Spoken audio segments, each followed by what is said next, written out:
Hey, good evening, guys. It's pretty much the same atmosphere in here. As this night has progressed, there went from a sense of hope to winning to a sense of optimism that they're going to win. I want to give you a little bit of perspective. Nate Silver from 538, a statistician, at 8 o'clock this morning, said Hillary Clinton had a 71% chance of winning this election. Just 10 minutes ago when I looked, he said Donald Trump has a 77% chance of winning this election. That is a huge turnaround from 8 o'clock this morning. We're talking just over, 14 hours of change. But this crowd is optimistic. Every time that a new state goes to Trump, you can hear them cheer.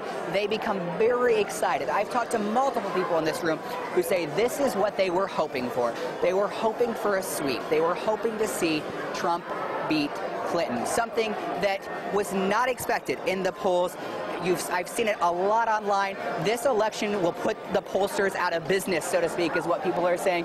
There are a lot of big names here. You have Representative Raul Labrador roaming the crowd. We just saw him earlier. Governor Butch Otter, First Lady Lori Otter were here. We talked to them in our 9 o'clock newscast. We're waiting on Senator Mike Crapo to come over here and talk to us right now. But this crowd is energetic. They are excited for what's happening tonight. Not expected. A lot of people in this room that I talked to were optimistic, but they didn't think that this was going to happen. They thought we were going to see that Clinton sweep that everybody talked about. The crowd tonight here, you have the young, the old, you have men and women. It doesn't appear that a lot of the things we've seen in the news lately, from Donald Trump's comments about women to all of the scandals that we've heard about, have really hurt him here across the country. He's leading right now. I'm going to just step out of here and look right now. CNN has him at 238 to 209. He was just called moments ago for the state of Iowa. So clearly, this is not these scandals and problems that he's had throughout the election. The race has not been an issue for him. And I'm actually going to step over here and grab Senator Mike Crapo here while we have him. Senator Crapo, Chris Oswalt, KIFI and KIDK. How are you tonight? I'm doing well, thank you. You're projected to win. What are your thoughts on this tonight? Well, I came into the evening very anxious. I never take my own races for granted. I'm happy to see the early vote returns. I'm probably going to wait till more votes are counted before I start really feeling comfortable, but I like the early returns. Most importantly, though, it appears, again, until the votes are counted, we don't know, but it appears that we will be able to maintain the Senate in control of the Republicans, which I think will give us an opportunity to really deliver on what I've been talking about and what we've been talking about.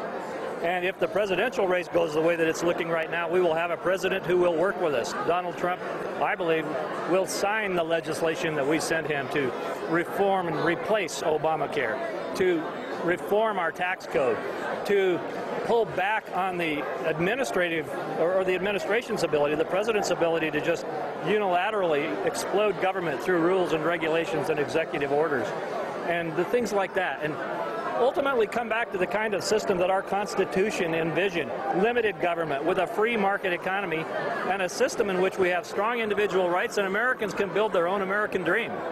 Senator, we saw you endorse Donald Trump at the beginning of this election.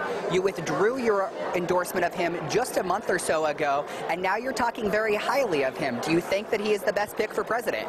Well, look, everybody had their own picks. Remember, we had 17 nominees in the Republican Party at one time, but Donald Trump is the one who won the primary and became the nominee. And I said at the time that I made my statement, in fact, I think my exact words were, make no mistake about it. We must not elect Hillary Clinton, and we must elect a conservative Republican who will help us to move our nation in a different direction. And so I made that very clear at the time. You've seen a lot of deadlock in between the president, the House, the Senate. There hasn't been a lot of compromise over the last 4 to 8 years. Do you think that this is the change America needs to move the country forward? I certainly hope so. I mean, look, if the Republicans control the presidency, the Senate, and the House, and again, I don't want to jinx that. The votes aren't in yet.